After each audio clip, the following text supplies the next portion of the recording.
So I'm cutting him. All right.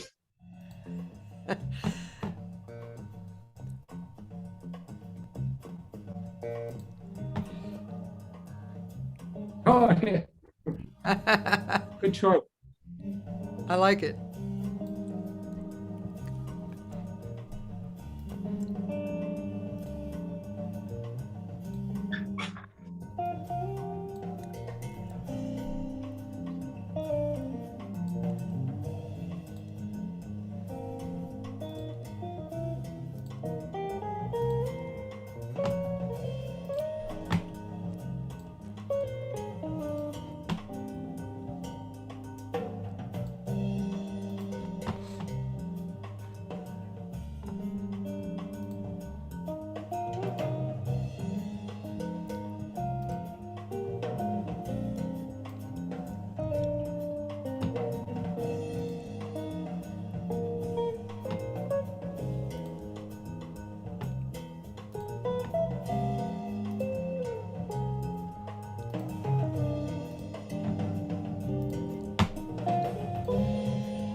Yeah.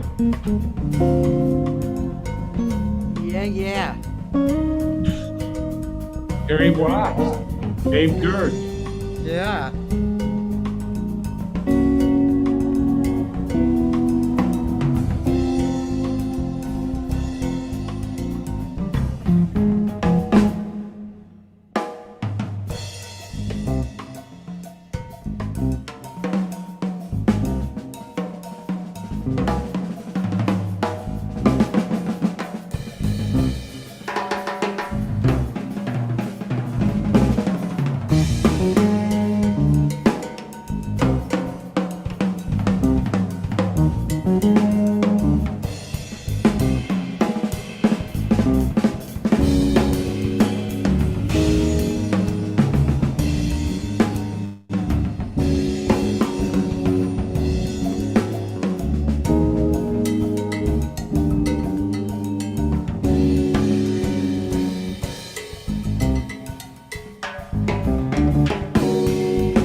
All right. Da da da. That was good. Yeah, well, thanks. Thanks to Dave and Jerry. Yeah. Well, Oh, yeah. and you. I've always loved your playing. Well, thanks. And even though it's, as we said, it's been so long since we saw Yeah. or heard each other, it's been crazy, right? Yeah. But we're all still around and that happens. Yeah, it's funny how, I mean, it probably doesn't happen in smaller towns, but definitely in LA, you It's could just see easy, your, yeah. yeah, It's easy you to get might not involved see with somebody else and then you're dealing with those people and then the whole thing changes. Yeah, yeah, exactly. Which is definitely what happened with us. Yeah, well, I don't even really remember the last time I saw you, but it was a long time ago. But anyway, I've always loved your guitar playing, and Oh, I thank you, still love it. Cathy. And so many people actually along the way I love talked about it. your vocals too. Start Thank talking you. early with Ted Green stuff. Totally. Yeah, the Ted Green thing, that was really fun. It's fun to look back at that, especially on video because you get to experience you experience it again. You see Ted playing and and being Ted. Yeah, Such a amazing guy. yeah, an amazing guy, real kind-hearted and humble, as we were talking about before. Speaking of Ted Green, uh, sorry about my internet connection. It's pretty slow, so I hope it doesn't screw up too much. But Joe DiOrio died recently, and great guitar player. I know, And believe when Joe first came to town to work at GIT, I took him out to see Ted Green. me. He had just gotten into town. And we went to see Ted Green Oh, over at the wow. Smokehouse, I think. Yeah, I saw Ted play there too. That was a And rare experience too. yeah, and yeah, Joe was blown away. He was going, man, it's like eating chocolate cake, because it's so beautiful. It's so just, like eating chocolate cake, man. You know, so he really liked, Well, I don't Joe. know. I don't know if you know about this. I'm going to show you. This is David Becker created this Joe DiOrio Memorial Group on Facebook. Oh, cool. And just talking about Joe, I'll go through this quickly. But Joe and I recorded together, so this was actually from the session, and um, I mean it was great taking pictures and this is his wife, Oh, yeah. uh, Tina, yeah, who I'm sure she's pretty broken up. But look at that laugh, man. He Yeah. Oh, he yeah. was Joe. he was such talk about a kind heart and very Oh, yeah. spiritual artist, and just obviously a really great player. I went to hear him on YouTube last week, and it's trippy listening to his teaching and his talking about his playing. But anyway, but you can go there. It's an open Facebook Yeah. page. Yeah. When I first met him, I was the only one. I had him all to myself, because he was new in town and nobody knew he was there. But soon as he started teaching, he got so many students around him, like hundreds that all loved him like I loved him.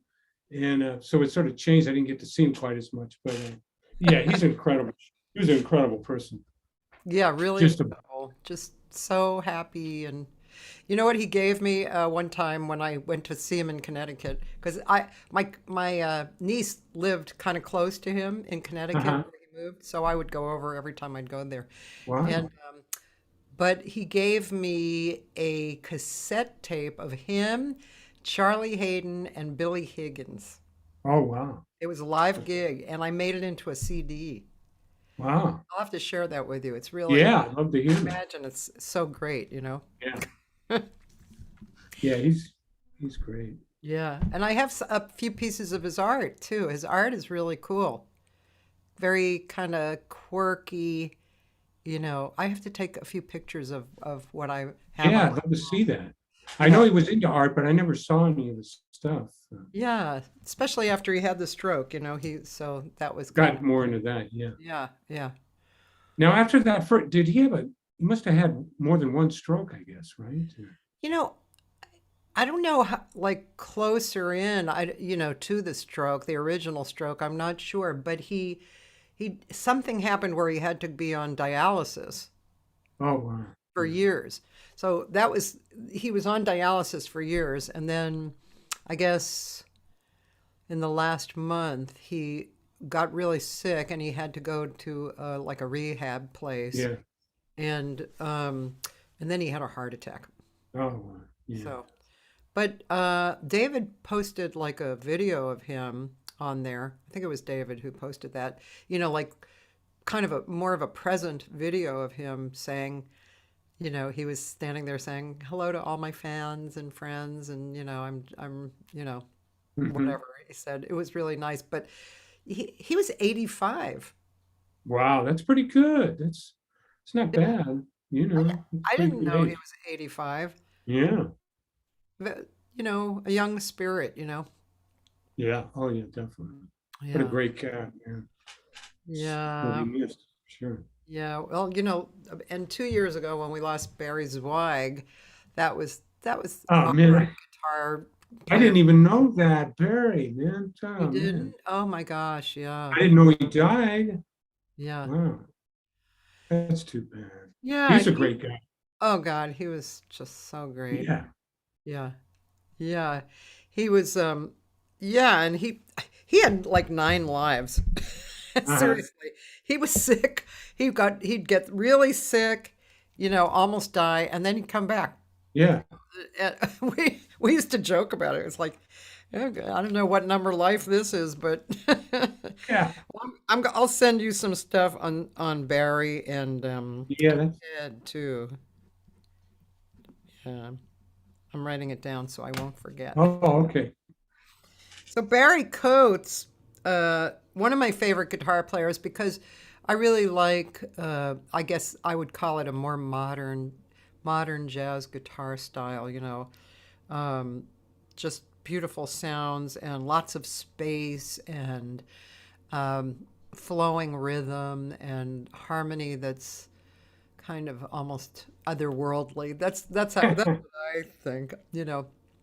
Well, Uh, that's a good description. I mean, that's what I like to do, definitely. Yeah.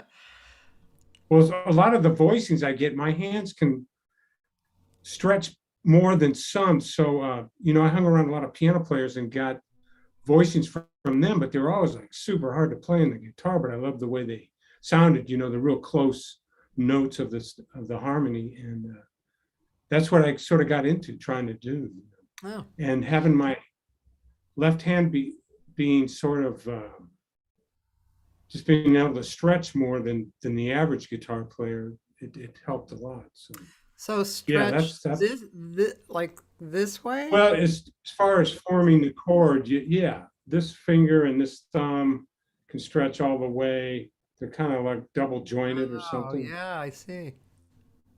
Huh. you know. So that seemed to help a little bit as far as some of the voicings I was trying to do. Of course, somebody like Alan Holdsworth, he does some crazy stuff too, like really crazy stuff, even farther stretches. But yeah, I just sort of got into that, and uh, I wanted to take, like Joe Pass used to be a really good influence on me, guitar players like that. And my original person was Barney Castle, West Montgomery. I wanted to try to take that stuff, but I didn't want to play like them necessarily, but use that information and try to come up with something different. So it Yeah. says my internet connection is unstable. I know. Need some Sorry. psychiatric help. Um, Robert Ledner is If here. it gets too bad, we can cut this short. No, that's okay. We'll sit through it. Um, I don't know if you know these people. Robert Ledner, Michael Welch, and Nora Paradiso is here You too. know,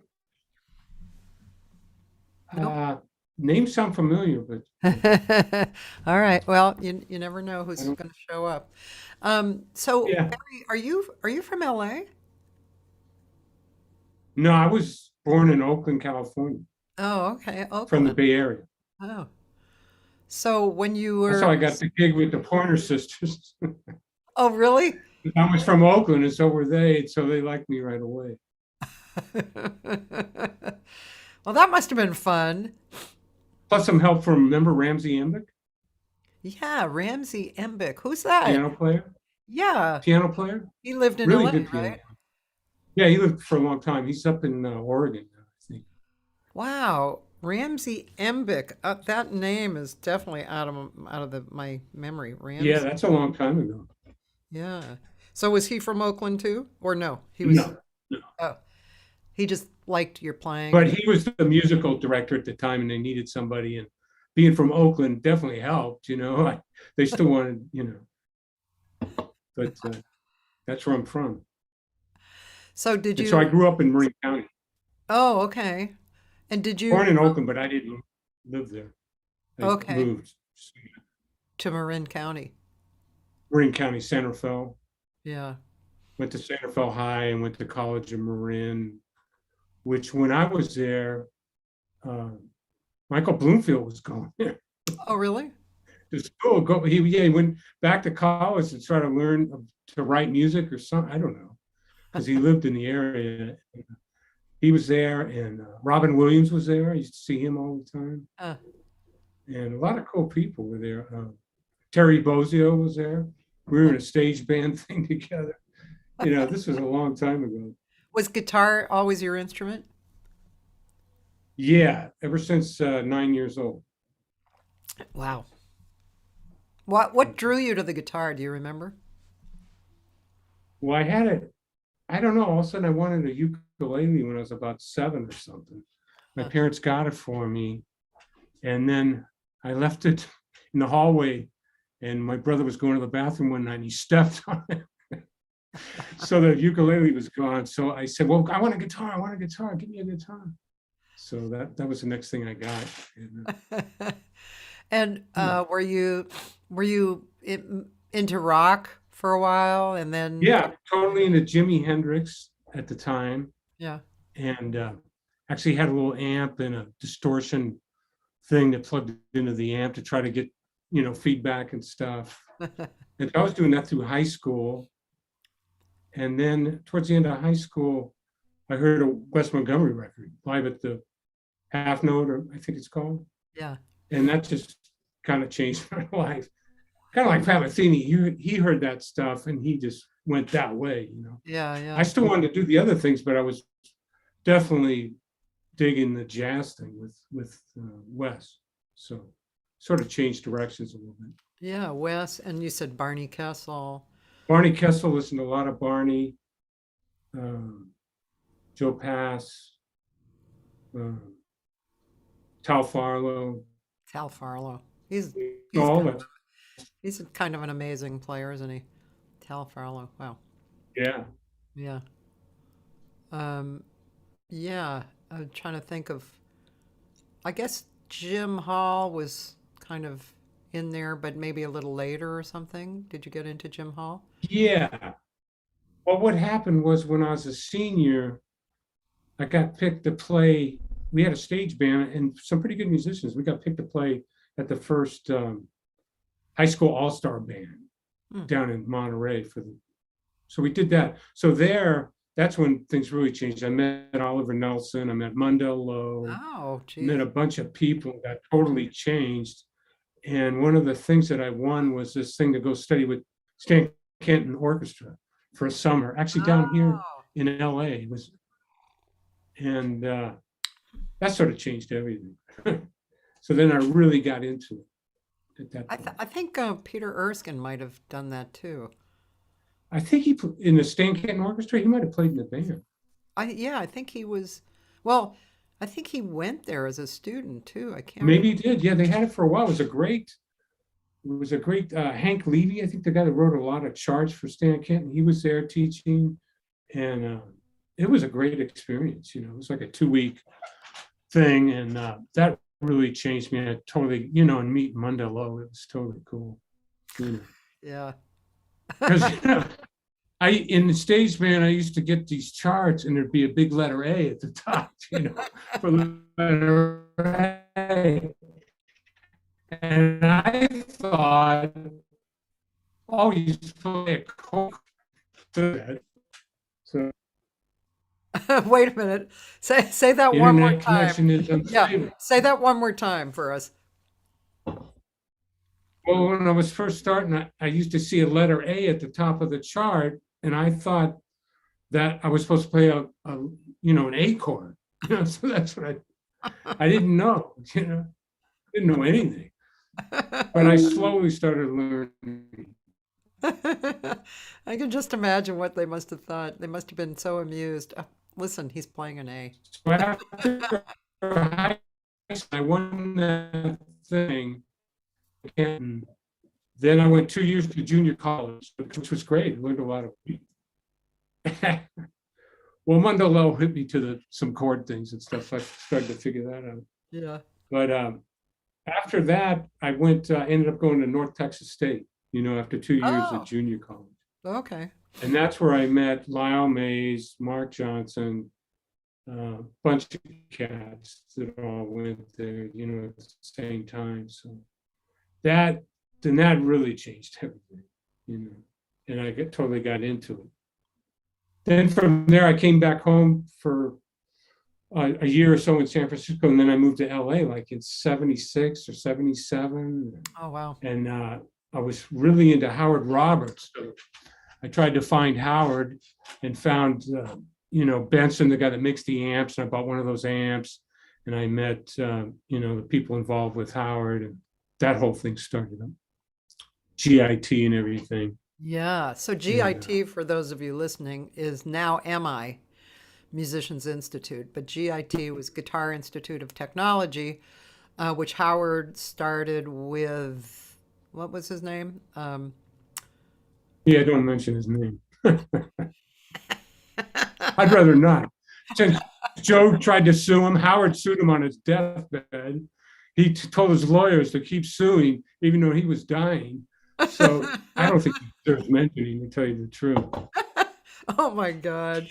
Yeah, well, yeah. The other guy, the other guitar player Yeah, was not that's cool. good. Yeah, he did a lot of uncool things, but anyway, but GIT eventually turned into MI, which is cool. Yeah, And yeah, I worked there, and when the Japanese guy yeah, took over, yeah. and I will never forget the day that he spoke to the teachers, and he had a woman translator, and he was saying the shittiest stuff. He was saying like stuff like, you guys think you're great. I can get students to do what you do for half the price. And she had Yeah, to translate, yeah, which was very awkward. And some people yeah, walked out, some teachers walked out.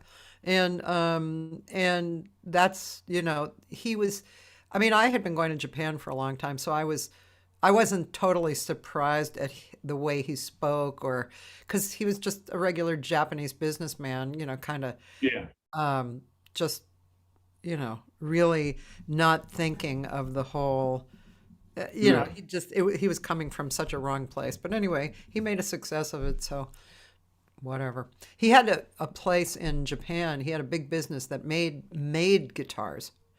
Hmm. Yeah, really, those were interesting years. Yeah, I played there a little bit, not when he was there, I don't think, maybe, but right before I worked with the guy you just had on recently, the drummer, wrote down their names, Ralph Humphreys. Oh, yeah, I yeah, used to come in there on Fridays to play with Ralph and Jim Lacefield. You remember Jim?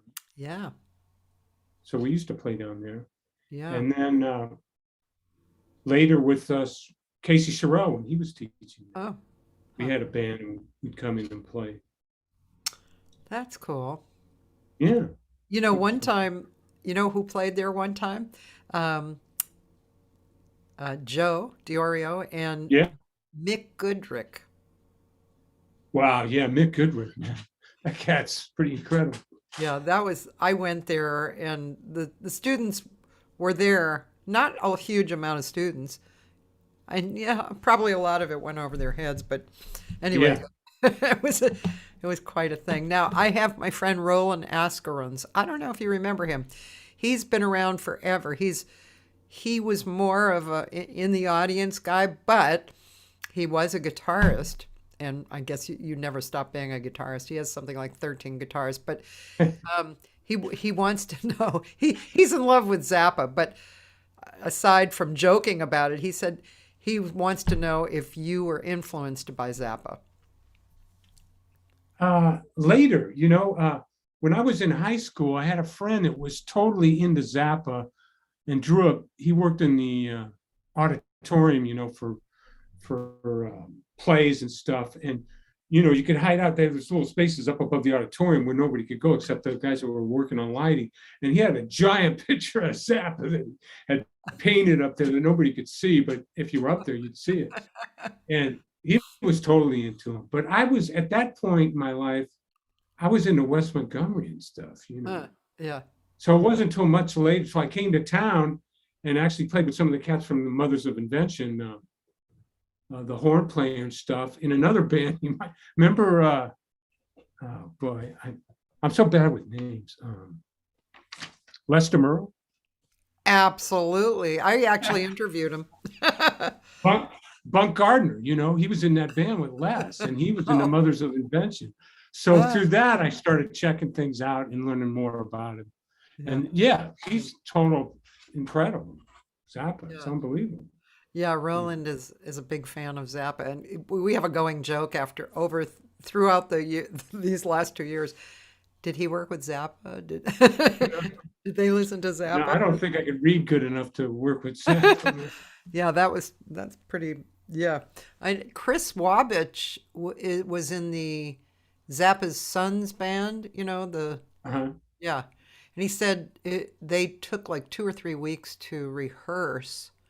The music before they were like going out and playing it and stuff. Oh yeah, it's difficult. Yeah, really difficult. Um, yeah, Lester Merle.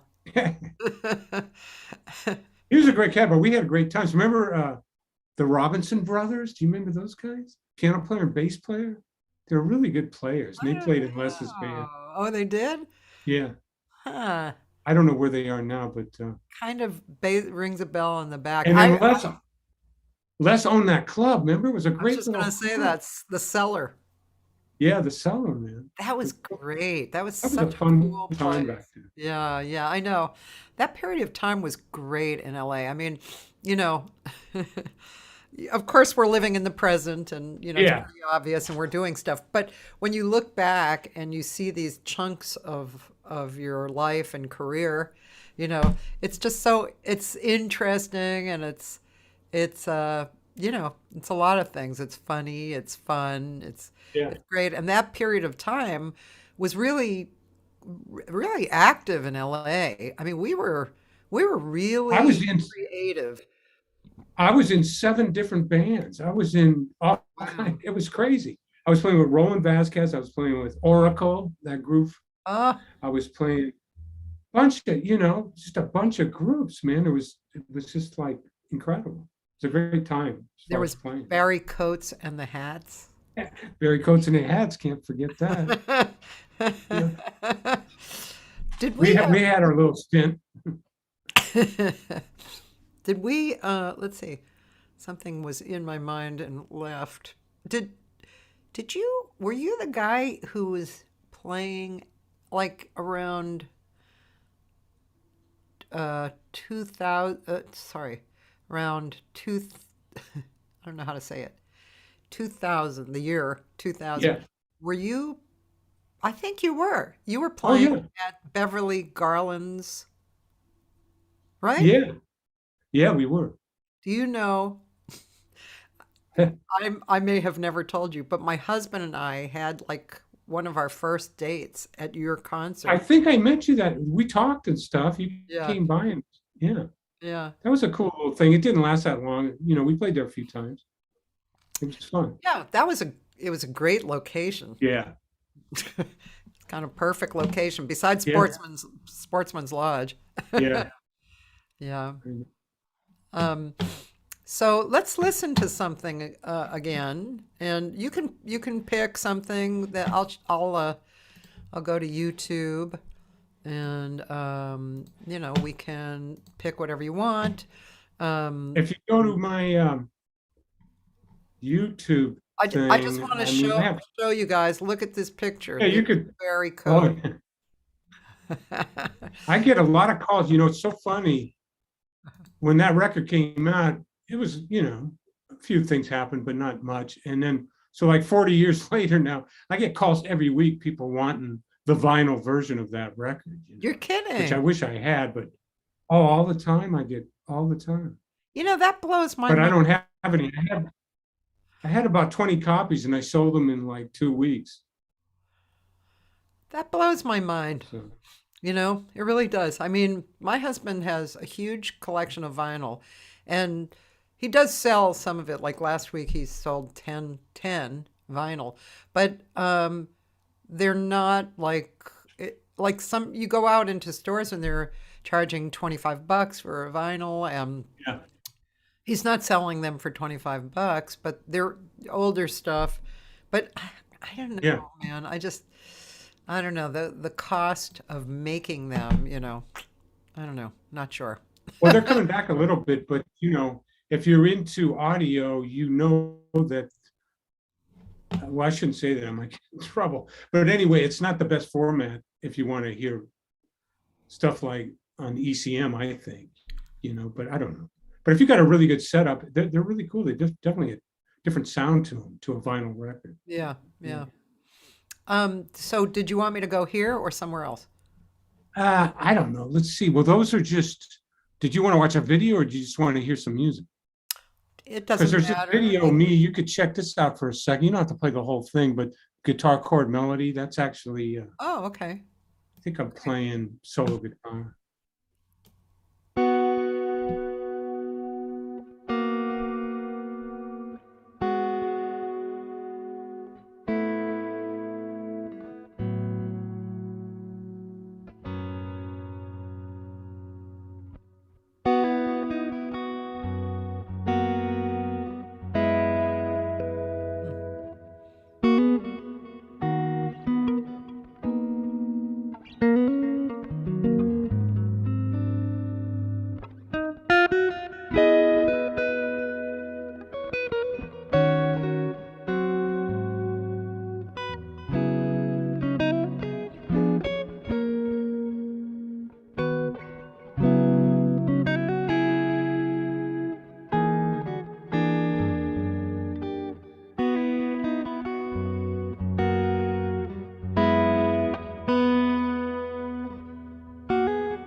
I heard a little bit of Wes.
Wow. Beautiful. Oh, Barry, that's why I love your playing. Thank Shit, you. that is gorgeous. Wow. Barry, can we get together and play a little? Yeah, yeah, definitely. I am definitely a sucker for guitar, ladies and gentlemen, and that is just so beautiful. Oh, Doug Florence says hello. Oh, Dougie, he's the man. We played with Doug. Doug was in Pointer Sisters with me, so we know Oh. each other quite well. Actually, Doug took over Jerry Califf's place. You know Jerry, right? Sure, Califf? sure. Yeah. I think Doug got in the band right after Jerry Oh, had left. cool. Hey, Doug. And there's a friend of mine, Mark Baldrich. He says your playing's beautiful, and Roland is saying, and Doug says you're one of the best. Oh, well, thank you. That's pretty much. um, I just have to comment on guitar, especially how you're playing and what comes up. I think what fascinates me is that the sound it isn't a straight sound. No. It's not that. It has all this. It has air and vibrations around it, Yeah. and tonality is not just one tonality, but it's other tonalities in there, Yeah. and and it's like also with your effects, Yeah. that makes it even more.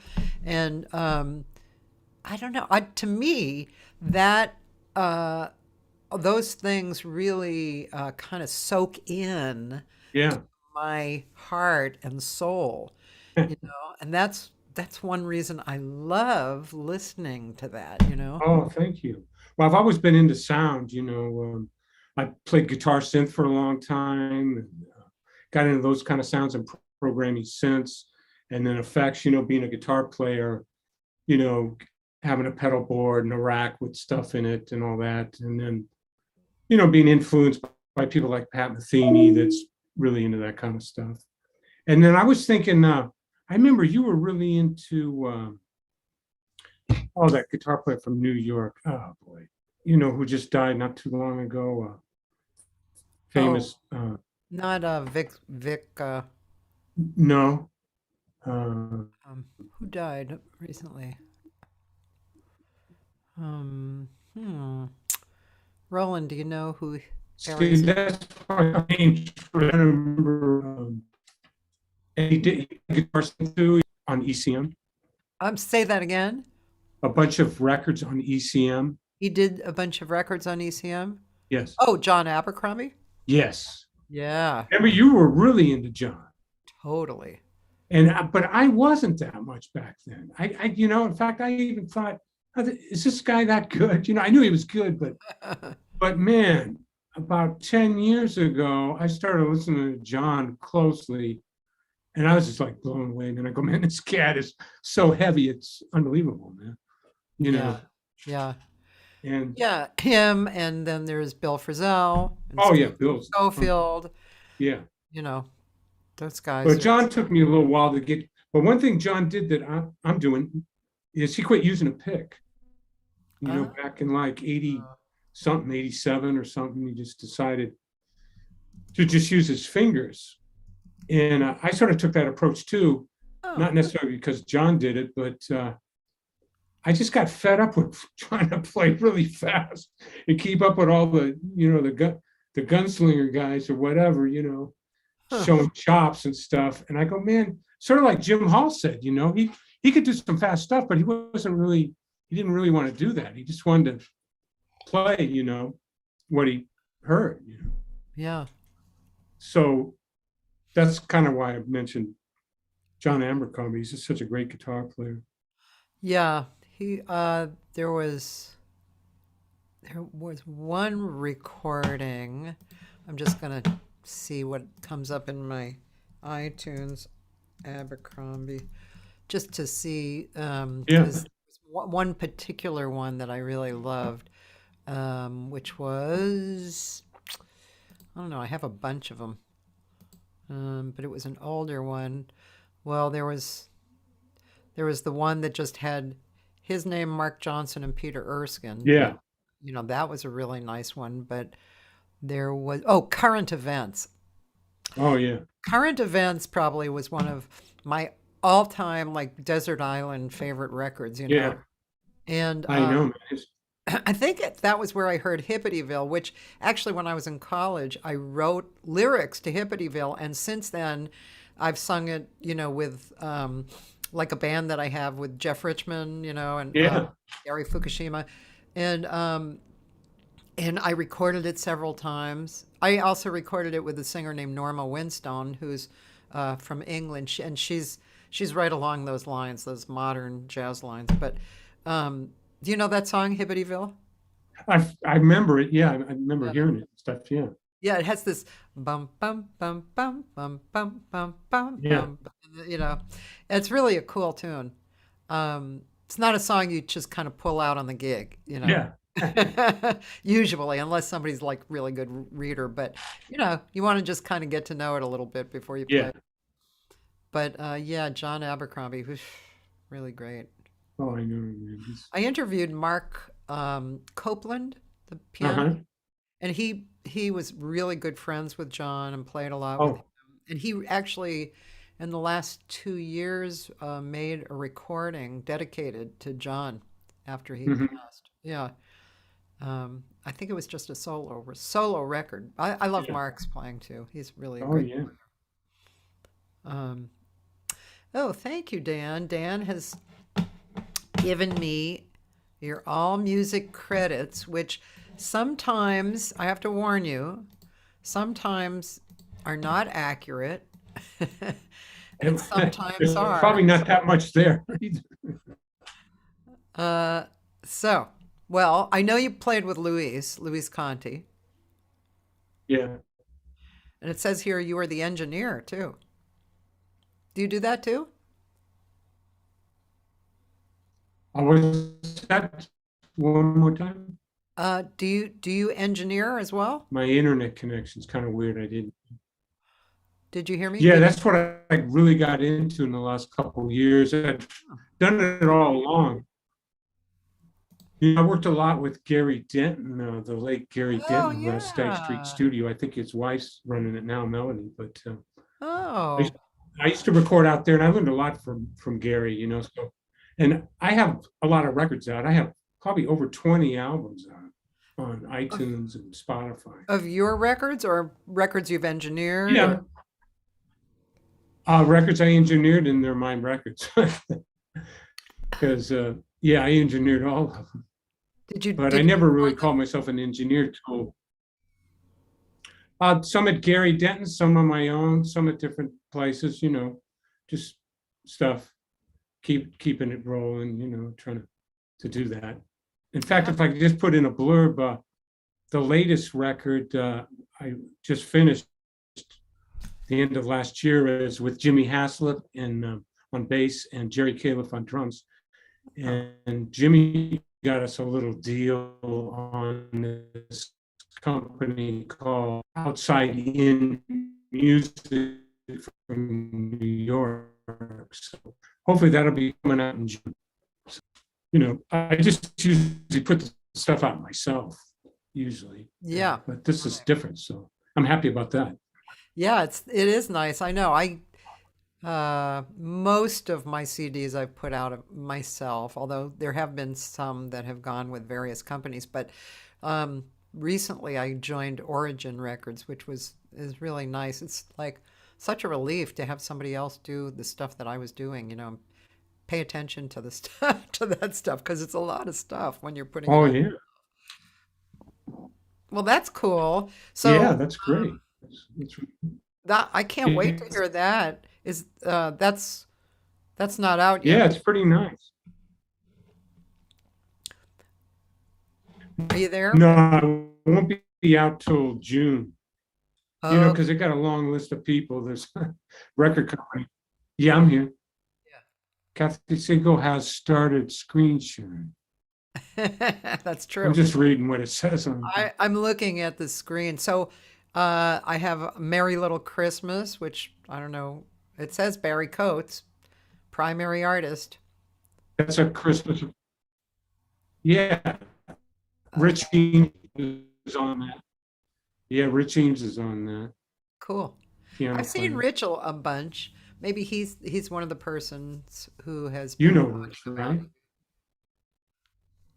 Yeah, Seems like our connection is slightly delayed. It'll work itself out. And then Jerry Califf, who's a really great drummer, so an old friend of yeah, ours. yes.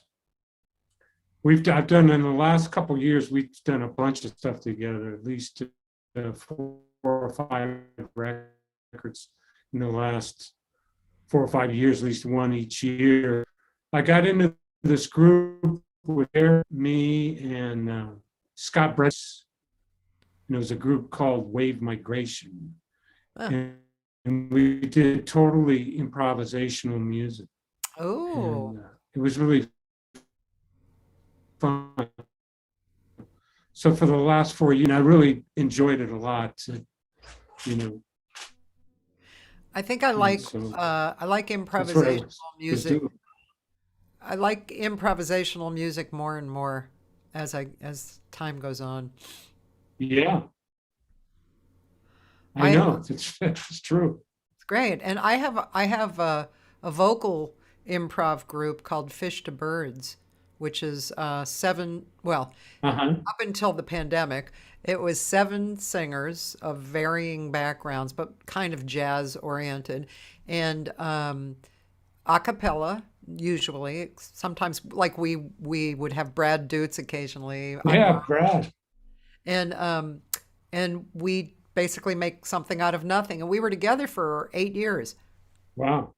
Yeah, so we still do it from time to time, but it's just been, challenging during Yeah. the pandemic, especially because we're singing. You know? Well, you mentioned Brad Dutch. He had that. What was it called? The Sun Room or something? That little club where he was Yeah, booking. And yeah. man, everything was going perfect. We had that club, so Wave Migration, totally improv. We're playing at that club. Everybody's totally cool. It was amazing, and then the whole thing fell apart. It was a I know bad. that was a great room. I Yeah. I I I don't know if I ever knew that you were there.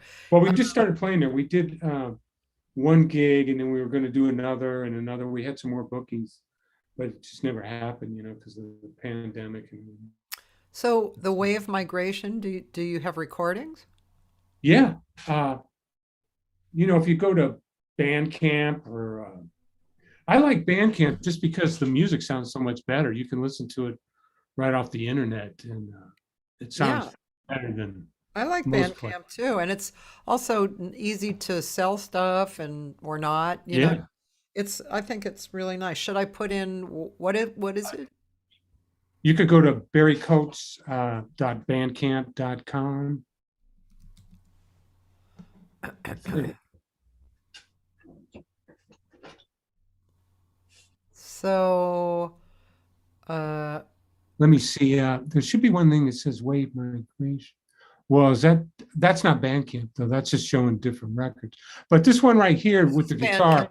Yeah, this is Bandcamp. Oh, okay. Well, this one Uh, with the guitar here, that's a Wave Migration record, even though it doesn't say it.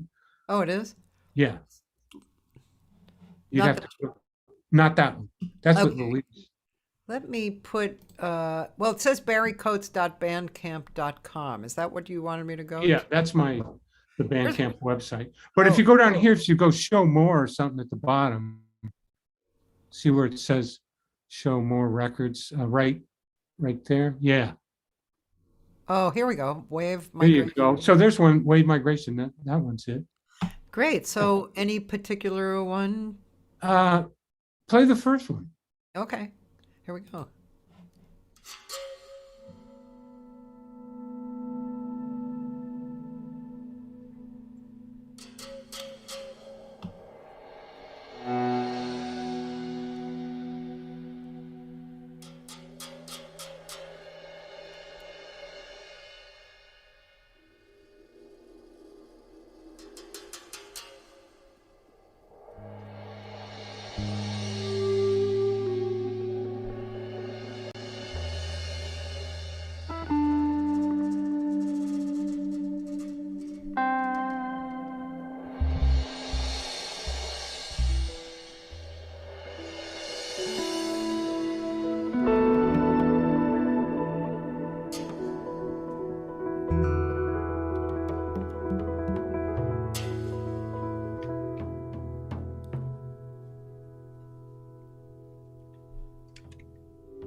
That's Yeah. beautiful.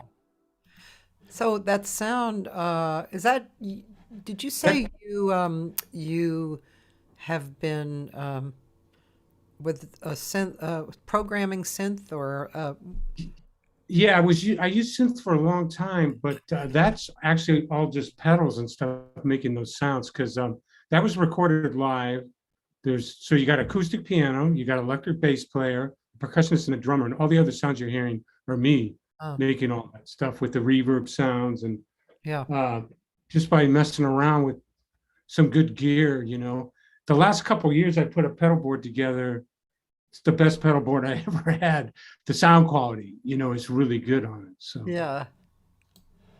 So that's what that is. And to me, it's almost like playing synth, because I got all these sounds that aren't synth sounds, but they sound like, Yeah. there's like pads that you can make out of it. So I sort of got more into that. And it's easier to move around, like when we played at Brad's club up there, it was easier to bring that stuff than some synths and all the extra things you need to play that. Yeah. That's what that.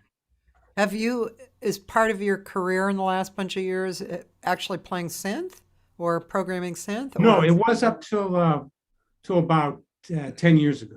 Oh, I did it a lot. Yeah. I oh, mean, that's the reason, I played with that group Kitaro. And one of the reasons I got that gig is because I could play guitar synth. And he was looking for somebody like that. And plus, I knew some people in the band. Casey was in the band at the time. But that sort of helped me get that gig because he wanted somebody like that. yeah. Did you do also like movie stuff or other? Some. I wish more, but yeah, a few things here and there. Background cues, a couple things. I've been mainly down in the trenches. But now and then I get up and do a few things. It's funny because I realized as I was listening to this that actually you were a person like me who was always working. Trying to, I yeah. remember like I remember the the understanding of that in my head. It's like Bo Barry Coates. He's like always coming up with a gig. He's always working. I thought that of you. I go, man, you were so good at getting gigs, man. I was going, God, what is she doing, man? She's got all these gigs. And I get a few like here and there, but man, it's so hard talking to, the manager people and whatever, try to sell yourself to them. But Yeah. you were doing it. You had it down. You were doing all kinds of stuff. That's because I didn't care where I worked. Like the $2 bills, they Yeah. paid. I had a gig every Tuesday for 2 years, and they paid whoever showed up in my band, because sometimes it was really like one Yeah. time it was trumpet and drums. Yeah. But whoever showed up, they'd give $5 and a meal. So, some people didn't want to do that, Yeah. and I know, man. but I just wanted to work. Yeah, me too. Yeah, definitely. That's funny. So, Roland wants to know when the last time you did play at Sunspace, because he might have actually been there listening. About 3 years ago, maybe, or well, it was right before the pandemic. Before it was in 2019, I guess, oh, sometime. yeah, Maybe March of 2019 or sometime in there. yeah. I can't remember quite when. I'm not sure it's the doors are even open at this moment. Oh no, I think well, Brad moved up to Oregon, I think. Washington. Brad Deuce, Washington. Yeah, And then the club, I don't think it's open anymore. yeah. I'm not sure, but That was a funky little club, man. oh, I love that place, man. Okay. And the owner was so nice, man. Oh, And then Noel. you could walk across the street to the liquor store and bring back a beer, and he didn't mind. You sort of have to have it hidden, and it was just perfect. It was not that I drink, but Yeah, once in a while. I mean, it was just so neat. yeah, yeah. A lot of the guys that played there said, "Man, this is the best club I've ever played at." Well, They God, loved it. I mean, yeah, I mean, well, Brad's taste is great. I mean, I saw Bobby Bradford there, Yeah. and I mean, he had Uh-huh. he had a lot of cool people come and play there. It's great. Yeah. Um, so Yeah. It was just starting to take off. yeah, yeah, Brad, he's such a nut, a great nut. Yeah. Yeah. I call him every now and then, see how he's doing. I He's a think good, he's great cat. Yeah, I think he's finally digging it. At first, I think he was kind of in a little bit of culture shock, but Yeah. yeah, I think he's okay now. That's good. He's a great person. Um, so, so okay, so you have a recording you're doing, you did now Yes. that's coming out, and yeah, Jimmy Haslip and Jerry Califf and you. I can't wait to hear that. That's Yeah. It's really pretty interesting. interesting. Yeah. What else are you doing these days? Well, I did recently last year, I did some music for this thing called the harmonic egg. It's a lady named Gail Lynn had invented and built, not herself, but she had the plans for it. It's a contraption you get inside, and it's sort of shaped like an egg. It's like 9 feet long, and has a really good stereo system inside, and a special seat you sit in, and there's lighting and music, and it's supposed to heal you. Different things, you go in there and listen to different music for ancient style healing with lights and sounds Wow. and she heard this record that's actually on Bandcamp with me and Luis, where I play 12 string and percussion, and she really liked it. And somebody my wife heard her on Coast to Coast talking about this thing, harmonic egg. Yeah. And my wife says, "Hey, well, why don't you send them something?" And so I said, okay. So I sent her a couple songs, and they liked it. And so I got this thing, and she commissioned me to write 5 pieces for this harmonic egg. And I did that towards That's all of last year. cool. So it was actually pretty cool. Wow. Wait, I'm sorry. I have to turn on my fan. It's getting warm in here. Wow, that's really an interesting thing. I don't think I've ever I don't think I've ever heard of that, but now I want to No, go. I didn't know anything about it, and I learned a lot just talking to Gail, and she's an incredible person. She used to work at in Detroit, making cars and stuff, and she was brilliant. She was building cars and stuff, and then she got in. That's how she created this egg. She knew how to get it made, and it's all geometrical shapes to it, like ancient geometry they call it, and it's super interesting. And the whole thing about sound, different sounds affect different organs in your body and stuff. And for healing, the flute will do something, the piano will work on another thing, and then she uses a lot of natural sounds. We used, ocean sounds and bird sounds, and she wasn't into any kind of synth stuff really. She's got some music with that. I'm not the only person that did music for her. I'm one of like 5 or 6 different artists, but my stuff's all, there's no synth on anything except maybe one tune. I used it in a pad, but everything else is acoustic sounds. Wow, she's Yeah, pretty young. She looks young. yeah, she's incredible. Totally cool person. She Really lives in interesting. Colorado, and they have these eggs. All that's what it looks like. They're all over the world. Actually, she's got them in South America. She sells them. You can actually buy it and start your own business if it's Wow. not too close to another business. There's one. There's one out in Thousand Oaks. There's one in Malibu. Really? Yeah, I went to the one out in Thousand Oaks and met the owner there, and checked it out before I wrote the music, and I was kind Oh, of blown away. Yeah, so they wow. close you up. You get inside, and then the door closes, and you're in there for like 40, 50 minutes, and it's real meditative. It's totally, man, I was so relaxed after checking it out. I couldn't believe it. God, I want to go for a session. And it's not that expensive. I mean, I'm not sure the price, but might be around $150 for an hour session, but I think it's well worth it, especially if you got any kind of problems that are ailing you. Yeah. A lot of people swear by it. So, but anyway, I did the music Wow. for that. That's cool. I'm I gonna was sort of happy about that.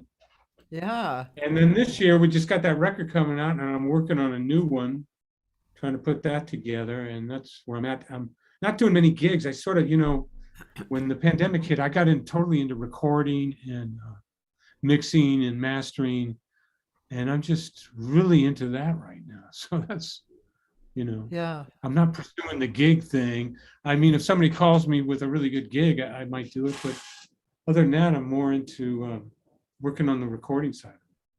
I Yeah. mean, still playing guitar all the time, Yeah, yeah. but I think a lot more of that. people I think a lot of people did that, because first of all, you had to, right? And then Yeah, once you got comfortable with being home, and I think for at least 6 months, I didn't talk to any artist who actually was practicing.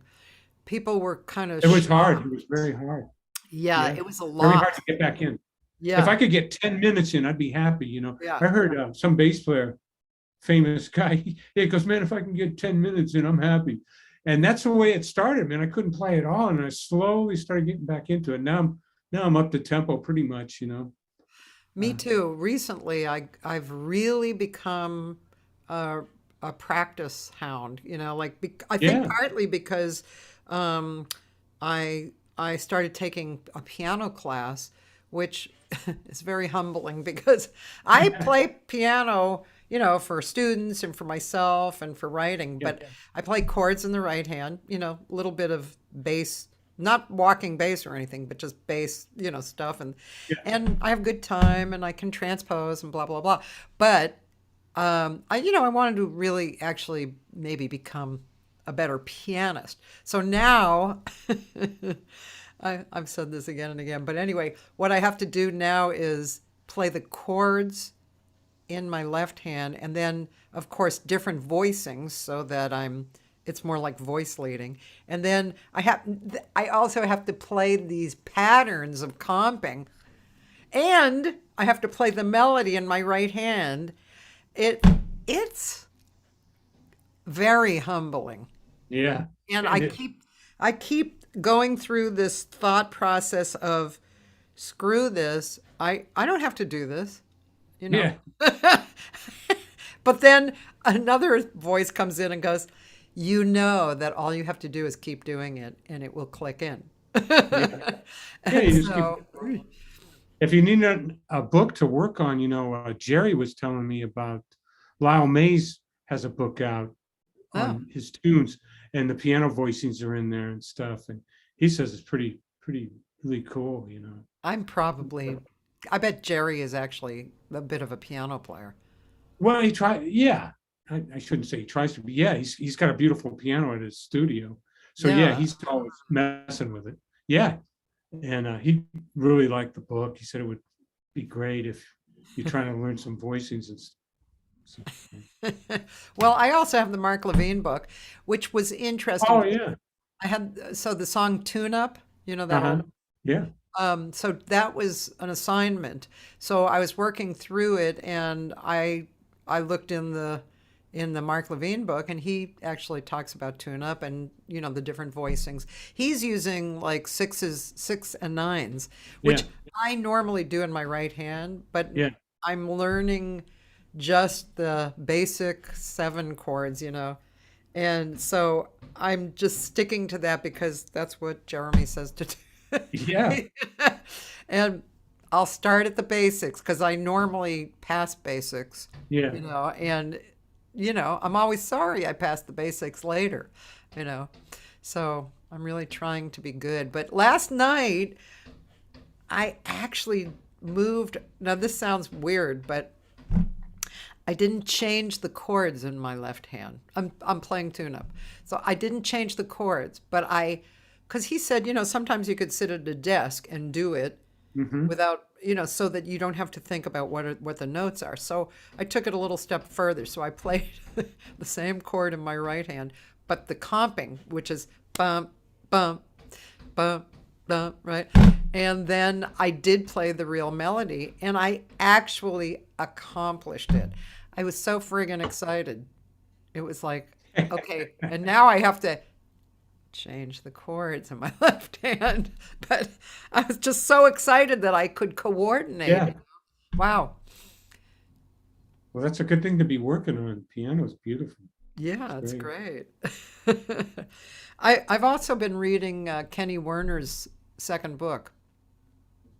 Oh yeah, I have to. I'm bad at reading stuff, but I should check that out. Did you ever Yeah. read Effortless Mastery? No, Well, but you know what? There is a new great book I book. just heard about biography of the sax player. You know, boy, here I am with bad names. I'll remember it in a while, but it's supposedly a really good book. Uh, he had the brothers. They played in brothers, a trumpet player in New York. Brecker? Yeah, Michael Brecker. There's a new Oh, book out of uh, his that would about be his life. interesting to read. Yeah, I really Yeah, love Michael Brecker. Um, yeah.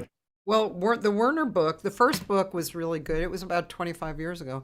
And Effortless Mastery, in fact, Berkeley built an Effortless Mastery department 7 years ago. Wow. So that's how significant it was. And then he just came out with this kind of the next expansion of it called Being Uh-huh. the Instrument. And Yeah. I'm really liking it a lot. It's really good. That, and I always talk about this guy, Stephen Nakamanovich, years ago, also around the same time, wrote a book called Free Play, Improvisation in Life and the Arts. And that also was kind of like one of those Bible books. You just open it up and it's Mhm. talking to you. And he also wrote another one in this last year, or came out with another one called The Art of Is. And Uh-huh. so anyway, these guys they're they're not really talking about technique. They're talking Yeah. about perspective, Uh-huh. Yeah. Yeah. which, is cool. I mean, you need technique, but Yeah. if you don't have your perspective together, forget about it. No, that's really important. That's a great thing to be tough. Yeah, I have to do more reading. I'm a horrible reader. I read manuals and that's about it. I got to get into that some more, and check it out. Oh God, the manual thing, that just makes my head hurt.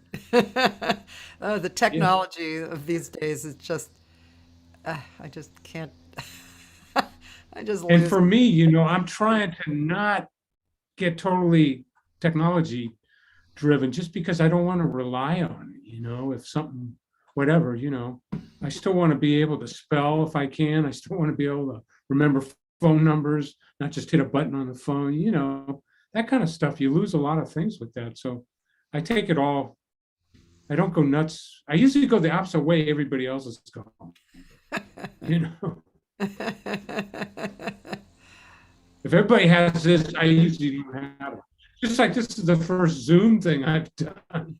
I need to do some more because if that record comes out, I'll be doing hopefully a few Zoom interviews or whatever. So my next question involves Zoom, probably, which But I'll is, have to get a are you? better internet connection. Yeah, that's true. Are you teaching? Yeah. He does need a better connection. So, are you teaching? I used to, you know, not really. I could get into. I was doing it for a while. I mean, I've done it off and on my whole life, but I'm more of a player. I'm just not into tea. If somebody comes specifically to me and wants to take a lessons or whatever, I would do it, but I don't really pursue it that much. Yeah, yeah. Roland was talking about a pianist Vardan of Sepian. Do you know him? No. So he's lived in LA for a long time. He's Armenian and he's super wonderful modern jazz pianist and composer and funny guy and committed musician. But he has a particular kind of way of teaching that's very challenging and intricate. And Roland was mentioning that he posted on his Facebook page an exercise that involves a very intricate left hand ostinato and a right hand infinite exercise and variations. Yeah, and yeah, one of my girlfriends buys his books and studies them, and she's already a good pianist, but interesting stuff out there to take Oh in. yeah, just incredible musicians out there. Unbelievable. Yeah, These Armenian guys are pretty good, huh? yeah. There's a There's lot some of great Armenian. Armenian Great, musicians, I know. RTM, and their RTM. rhythmic concept is unreal. Yeah, The stuff they do with rhythms. yeah. You would probably really like Vardan. He's really a beautiful player. Yeah, I've heard that name like that. He Yeah. played a lot at the Blue Whale. Uh-huh. Here is a video with Barry Coates doing "Move Like a Dancer." I don't know doing that, but it must be. I think it was a long time ago because it says Barry Coates and the Hats.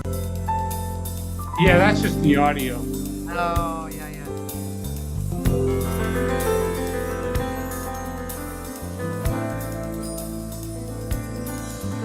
Somebody put pictures to it. Oh, this wasn't you? I think this was Kate, this person. Yeah, that's cool. That's Brad percussion Oh, and Sinclair Lott on drums. okay. Rich Eames on piano, and I don't remember the bass player. Either Jack Darrow or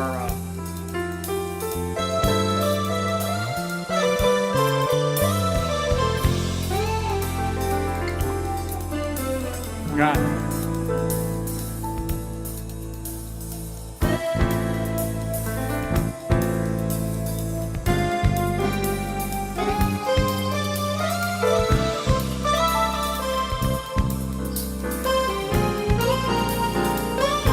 Yeah, this was when I was playing guitar synth a lot. That's all guitar synth. Uh-huh. Yeah, it's Bob Feldman on basic. Oh,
Oh, really nice. Beautiful. Oh, thanks. Yeah. Well, what do you think?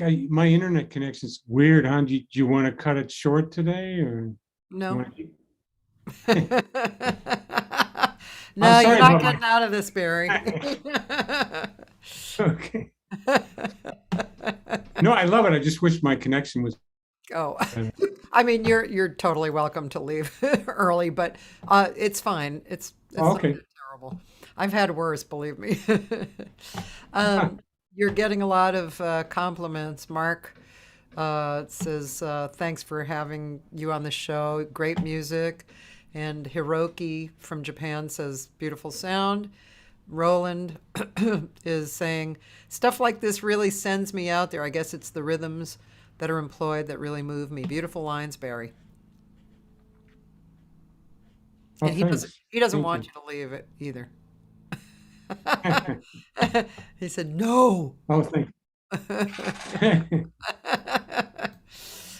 um, yeah. Well, let's see. So what since you're a performer, um you performed with not only the Pointer Sisters, but you performed with some other Yeah, a bigger few things, things. right? Not a whole bunch of people. Kitaro, the new age artist guy, Japanese artist. He was pretty big. He had one of the original started new age music. He was one of the first guys that was Oh, doing that. is his name And Guitaro? that Is it? was, yeah, Oh, Kitaro. oh, And I'm on a Kitaro. record of his called Live in America, Oh, Kitaro Live in America. oh, And it was a fun band. We traveled all over the world, so that was really cool. That was back in the early 90s. oh.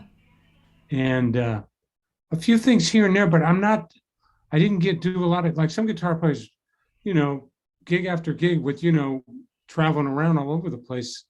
Like somebody like Jimmy Haslam, and he's done so many Yeah. gigs with different people. He's played with every guitar player in the world and all this other stuff, the Yellow Jackets and Yeah. everybody. Yeah. I'm not like that at all. I'm usually in town. It's rare that I would have a road gig like that. I've had a few, but that's about, Yeah. not too many. Yeah. Do you think, do you feel like, how do you feel about, how do you feel about being an artist? I mean, you have any kind of, I don't know, no, I don't, not the word expectations, kind of desires to put out your music for a reason? Do you have any of those kind of ideas? I just want to keep writing music and putting it out when I can. I love doing that, and hopefully people enjoy it. That's where I get a lot of my fulfillment from, coming up with new ideas and songs and stuff. And, I also think the music scene's totally changed, like when I came down here, you could rent a place for $125. If you made $100 a week, you could almost get by, that kind of thing. Where nowadays, there's no way that's going to happen. And I don't not feel sorry, but it's just so hard for new musicians, younger people Yeah. coming up right now. It's just it's a hard thing to do nowadays. We were lucky to have it when we had it. We were lucky. So We worked a uh, lot. We could work a lot. I yeah, spoke to a girl yesterday, a woman who teaches at Berkeley, and do you know how many vocal students there are? there must be a lot, probably. 1,900. Wow, that's amazing. That's a lot Just of vocal. vocal students. Yeah, They that's probably have great. 10,000 students, I bet. Yeah, that's amazing. It's crazy. Um, And it's just so crazy because it's were just they all going to get a gig? Yeah. yeah, it's such an interesting time period. I mean, yeah, right. What are they going to do? Are they going to get really Yeah. creative? I mean, do we all have our little group of fans, or I don't know. It's just very Yeah, interesting, really interesting. yeah, it is. Yeah, it's a hard thing, but there's still some incredible musicians coming out there that I hear that are young that are unbelievable. So, there's that's real hopeful to hear that and see that Yeah. people, it'll carry on and stuff. Yeah, music. Well, I'm getting up there in years, so I'm just glad I'm still being able to play my guitar and try to come up with stuff and get to interact with, really good musicians and stuff and talk to people. That always keeps me going. I mean, that's what I want to do, Have So, you been creating projects online a lot? yeah. Well, most of the stuff since the pandemic has been, like I'll come up with a thing in Pro Tools or whatever, and then I'll send it to Luis Conte and he'll add percussion, send it back. And then if we need bass, I might send it to whoever, that we want, or maybe I'd play bass on it, whatever. Yeah. But, and I've created a lot of stuff with Jerry Caleb. He's got a studio and I got a studio, and we sort of have the same plugins and stuff so we can interchange back and forth. And if I have to, I can go over to he's real close by. So if I wear a mask, I could go over there and we could work on something together if we need to. But yeah, it's just that type of thing, you know. Yeah, yeah.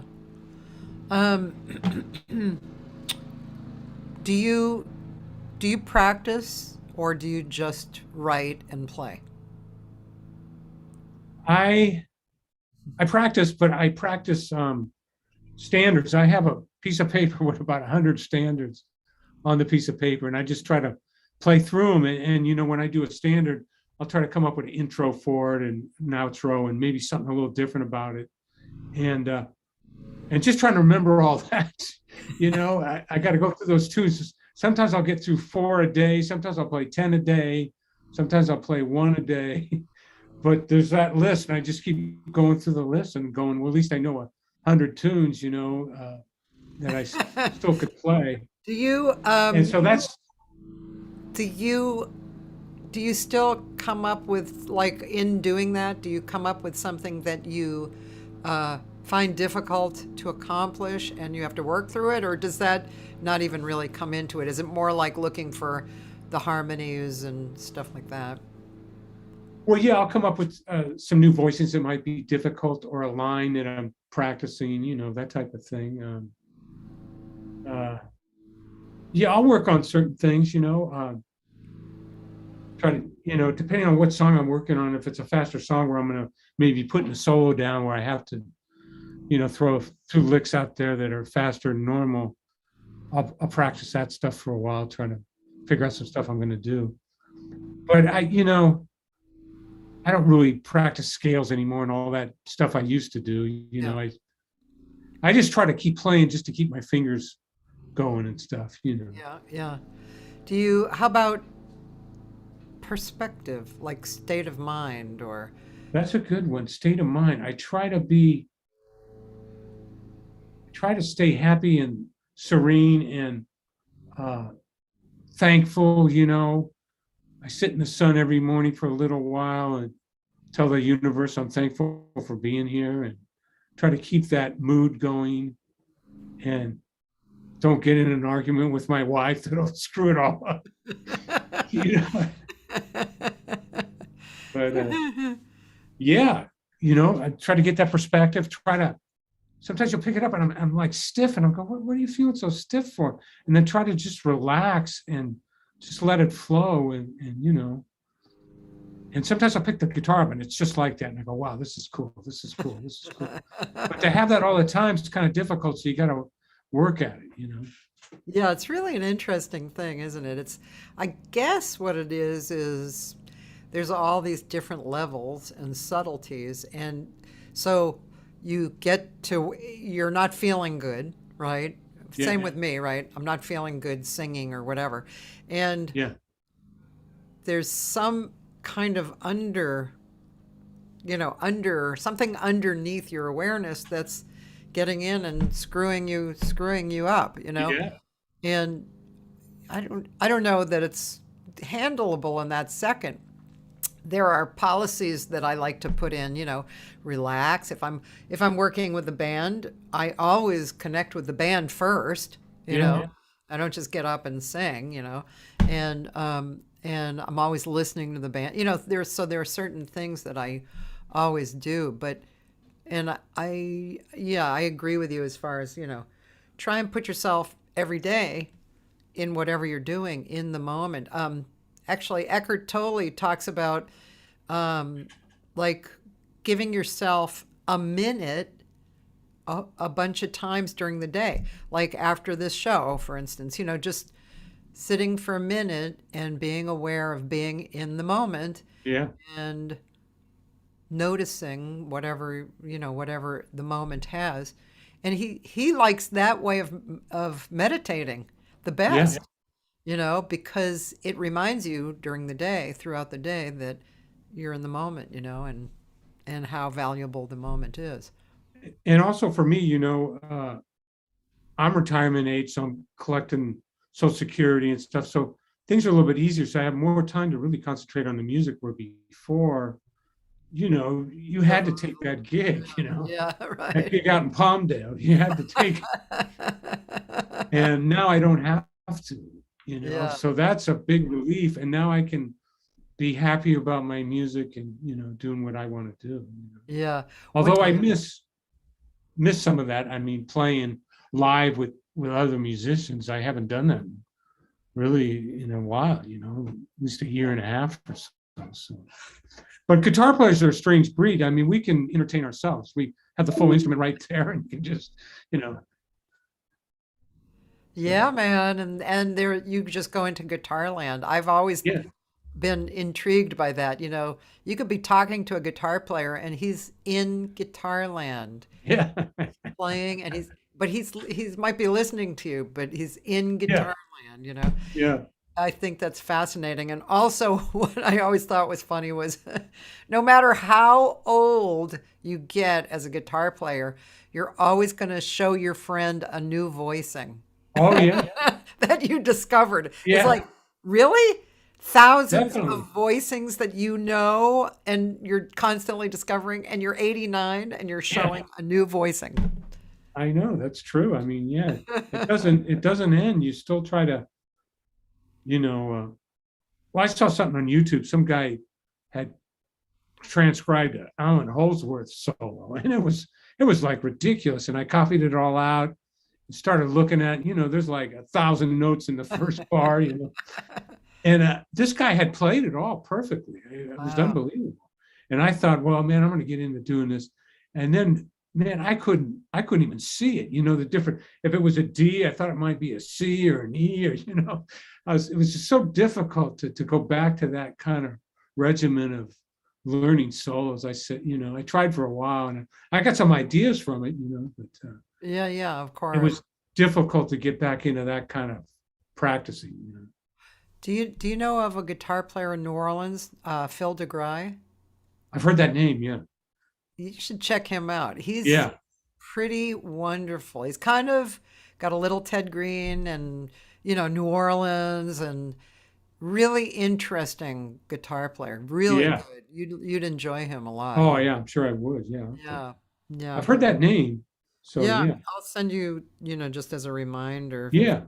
for him too, because yeah, really interesting, beautiful player. And of course, there's the Ted Green guys. And there's a guy in Japan who's really into that. I can't remember his name right now, but uh, beautiful, and carried Yeah. on the Ted Green tradition. It was really beautiful. Yeah, man. The Ted Green classes, whatever. Yeah, Yeah. they're totally into it. Um, you're gonna like this. Roland just bought "Because I Love You" on iTunes, Ah, and Barry, that's, you should be getting a check for 4 cents from yeah, iTunes. I know. Hey, tell Rowan, thank you, Rowan. Appreciate it, man. Thank you. um, he said he's curious if your wife is into music. I like Uh, musical. Kind of, sort of, into the blues and that kind of thing. Yeah. Yeah. Yeah, she likes some stuff. She's not a heavy jazzer, as you know. My husband isn't either. Yeah. So it's just the way it is. Yeah. So a lot of stuff I'm doing, I don't even know if she gets it really, you know. She just wants me to take out the trash and stuff. Yeah. Similar, yeah. My husband, he's blues and rock. He has like thousands of albums and 45s, and he's been into that for a long time. But he has very small interest in jazz. But what I did early on was, I he had been like a kid drummer, you know. So Yeah. I bought him a drum set after we got Wow. married. I can't tell you, when he saw that drum set, he was in shock for about 5 minutes. He didn't even know what to say. Yeah. The fact that I would have bought him a drum set was so out of his reality, you know. Yeah. And then I hired a piano player and bass player to come over and play with him. And that was like totally wild. But anyway, I thought that would get him a little bit more into jazz, Yeah. because and it's true. He actually has an affinity for these really modern jazz drummers like Mark Ferber. Yeah. He loved Mark Ferber, and so, which was cool. And I would take him out occasionally, like to the Blue Whale, if I thought the drummer was going to be intriguing for him, because he doesn't hear everything, that we hear, Yeah. and he doesn't care, you know. Yeah. He likes those melodies and the rock, the rock beats and stuff. Yeah. But yeah, it's okay. I told him when we were, dating, I said, it's a good thing you have rhythm, because we were dancing a little.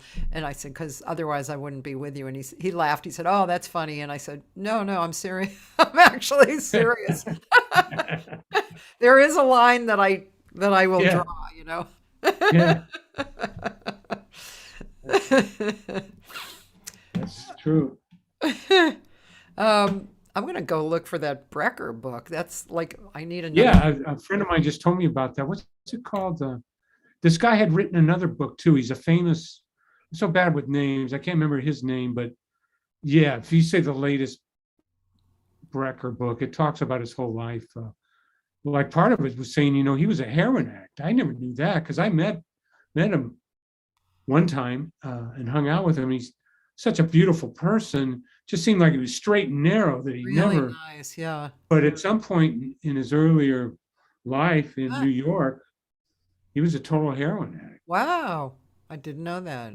And supposedly that guitar player, who was also a heroin addict, the guy that played with Miles, he helped him get off of heroin. Oh, Uh, so that's just one little part that he told me from the book. But he said the book's incredible, that you couldn't put it down if you started reading it. So I want to get it too. I do too, because I mean, Brecker was definitely a huge influence for me. Yeah. Yeah. In fact, so many times I don't do takedowns, but so many times I wanted to do takedowns of his stuff, because I love his musical thinking. Yeah. Such a Oh, good just player. tweaks me. It's great. Yeah. Who do you these days, if you were going to listen to a guitar player, like a current guitar player, who would you listen to?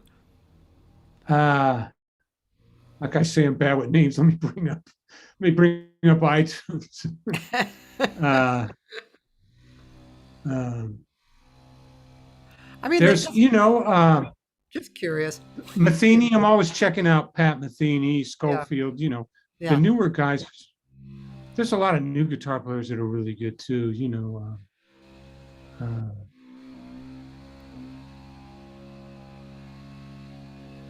trying to find somebody here. Schofield's tune "Bill Me." Oh, the guy I really like is Leg Lund. He's from Norway or something. Leg, Lage, Lund, Lund. Laglund, Yeah, Lag. Leg, Lage, then Lund. Leg Lund. Huh. And he won the Wes Montgomery music thing, 5 years back or so for Oh, guitar. I'm gonna have to listen to him. He's in New York. He's like ridiculous, man. He's That unbelievable. Julian Lage, of course, is a Yeah, really another guy. I love him. yeah. He's He's great. really good. Do you remember Wayne Brassel? The name sounds familiar. He used to live here. He was a guitar player like you. You know, Yeah. similar musical taste and perspective.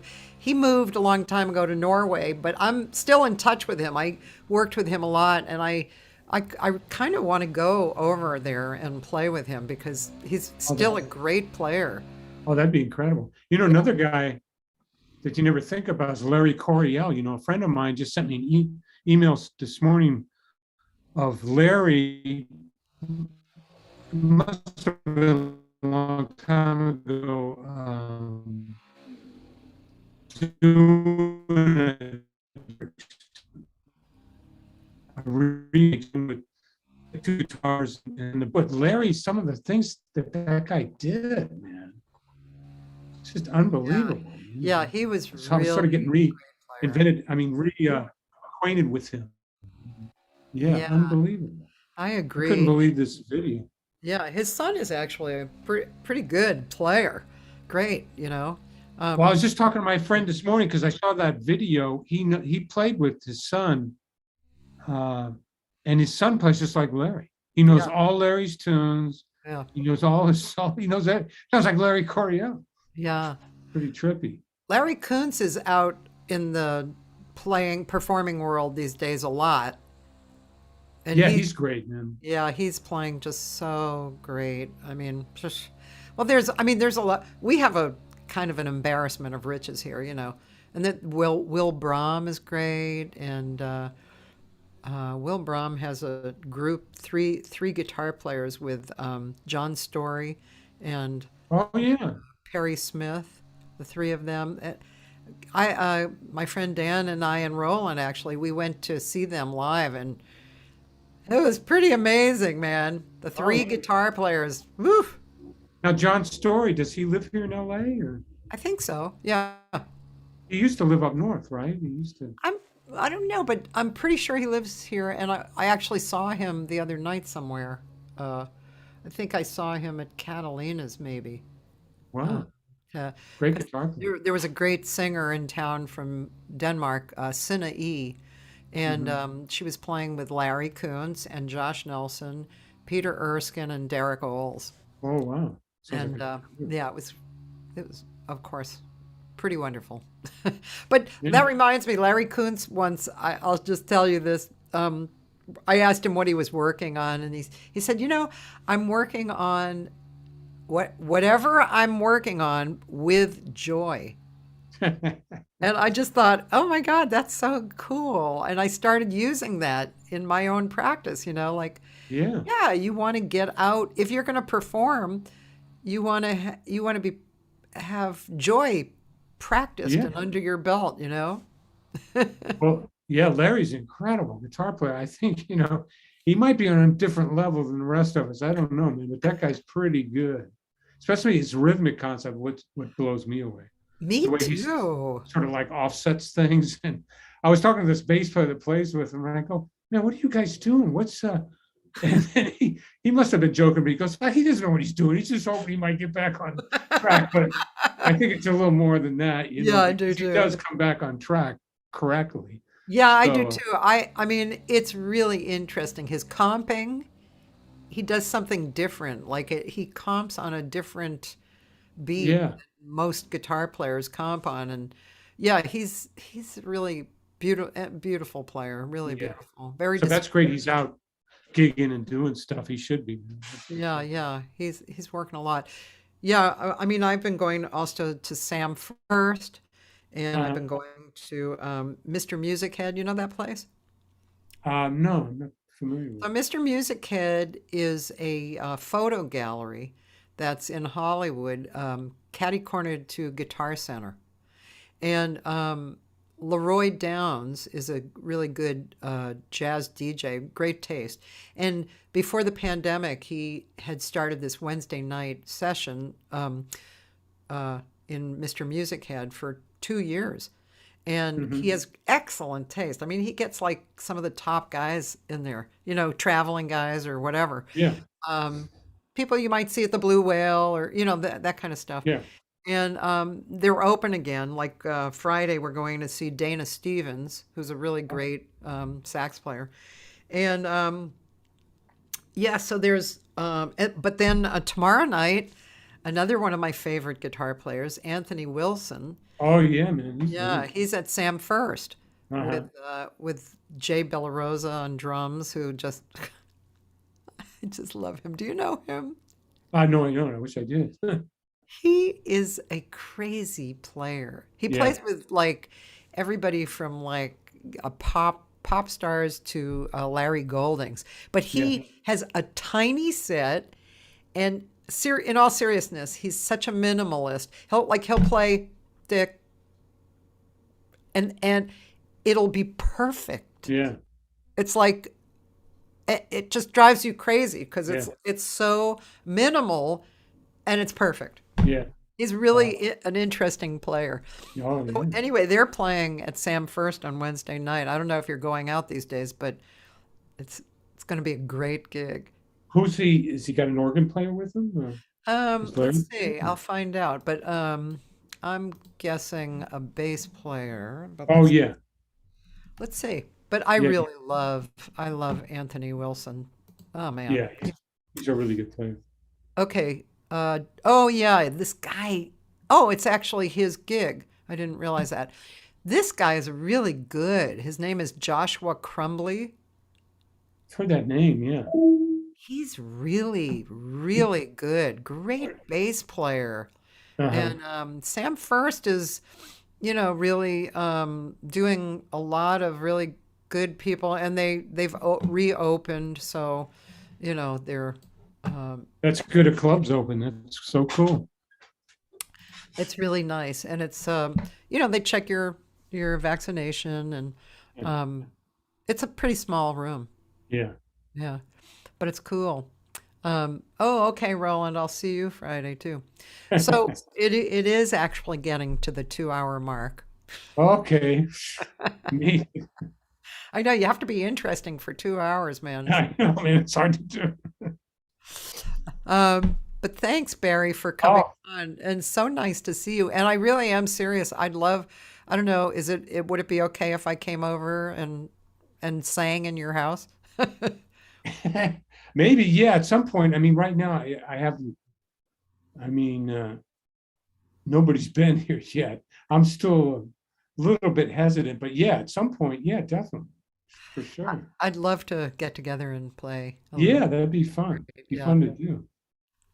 I'll just have to study my standards because I know you like to do them in different keys, not the standard keys. That's true, but I have a lot of originals and I do a lot of, other like stuff like other writers, Yeah, Abercrombie and Schofield, and I do a lot of other stuff too. yeah, we should definitely do that. That'd be I great. should do a Barry Coates song. Yeah, maybe. Yeah, I don't have any lyrics. You'd have to write some lyrics or I something. can write lyrics. Yeah, think about any songs that you have that you think would be suitable to sing. Yeah, that's a good idea. I'll look into that and figure out something. Yeah. Yeah, I've written a number of stuff like with their okays. I mean, I wrote the John Abercrombie Hibbityville, but I didn't get his okay on that one because he was passed away and his wife didn't really want to get Yeah. involved with that. But I've written Schofield lyrics. I wrote a Vince Mendoza lyric with his blessing. I wrote a Pat Metheny lyric with his blessing. Wow. The song "Her Family" in Her Family. Yeah. Yeah, I think so. I Yeah. wrote lyrics for that. Um, Wow. and Atmara Ruiz, I wrote a song, one of my favorite songs of his called "And Then She Smiles," which is Uh-huh. just such a great song. So yeah, I've been writing lyrics. Oh, cool. Well, I'll try to pick something out and send it to you, whatever. Cool. Check it out. Yeah. Cool. Thanks, Barry. Hey, thank you, Cathy. I really appreciate it. And keep doing the great work. It's so cool. You're interviewing all these musicians and have it all backlogged so you can check it out. It's really a great thing to be doing, I think. And, Thanks. you know, carry on. Okay, I will. All right. Thank you. Now Okay. you can push leave, and then I'll talk a little more to my audience. Okay. Let me find leave. Oh, okay. There it is. All right. Goodbye. Thank you very Bye, much. Barry. Nice to see you. It says leave meeting. Leave meeting. Yes. His first Zoom. I'm impressed. He was number 398. You may be wondering who's 400. That is a great bass player, producer, composer from Boston named Bruce Gertz, who's an old friend of mine too, and he'll be number 400. But tomorrow, I have a bass player who lives in LA, John Hatton, or as he's affectionately known, I guess, which I didn't know, Johnny Spaz Hatton. I did not know that. And John Hatton is a funny guy. He's really fun. He's also a minister, which I knew over the years, but he plays with with, oh gosh, I'm gonna have to look. He plays, Brian Setzer. He's played with Brian Setzer for a long time, and some other people too for a long time. So that's tomorrow, Wednesday. And then speaking of tomorrow, if you're awake in the morning before my show, a singer from Germany, Judy Rafat, is interviewing me on being an authentic jazz singer. I wonder if I'm going to say anything good. She probably will have questions. She's a very thoughtful person. So that's going to be Judy Rafat. You can find the advertisement on my page, and that'll make it easy. So that's tomorrow morning, my time, Pacific time, 10 o'clock, and so forth. And then John Hatton at 12. And then this week, if you're in LA, I have a gig in Burbank, Urban Press Winery, 2 to 5 o'clock. No cover, great band, Gary Fukushima, John Leftwich, Chris Blondal, and Chuck Manning. And we're going to have fun. I love those musicians. It's just so friggin' musical. The first chord that comes puts you in a beautiful state.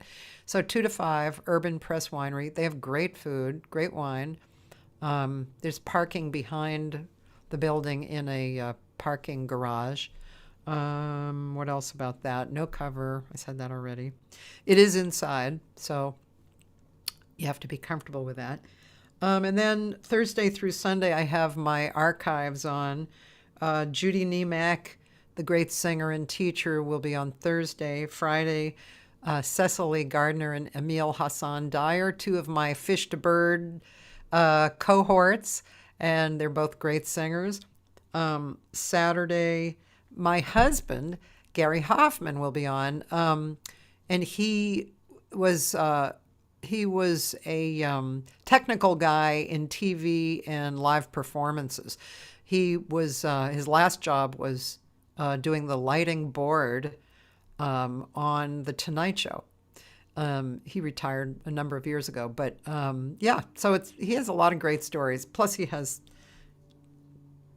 thousands of albums, and he's got a mind for who played on what when, and more of the rock and blues thing.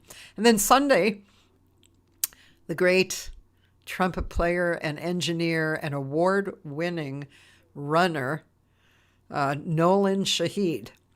So anybody who knows Nolan has a smile on their face when they talk about Nolan. So that's Sunday. And then next week, we're going to have Bruce Gertz, as I said, for number 400. Great bass player in Boston. And then Tuesday, another great bass player in LA, a young guy who graduated from Colburn Music School and has a big band who he writes for. He's a great player, great big band, Marlon Martinez. And then Wednesday, an old friend of mine who I haven't talked to in a long time, a film composer, pianist, named Misha Segal. Yes, it's spelled the same way as mine, Misha Segal. So that's it. And I just want to remind you that I have these really cool stickers that you can go and buy on my website. They have the Noontime Hang logo and a few different things like all it takes is one human. Art is the tie that unites the planet. You are headed in the right direction. I love this one.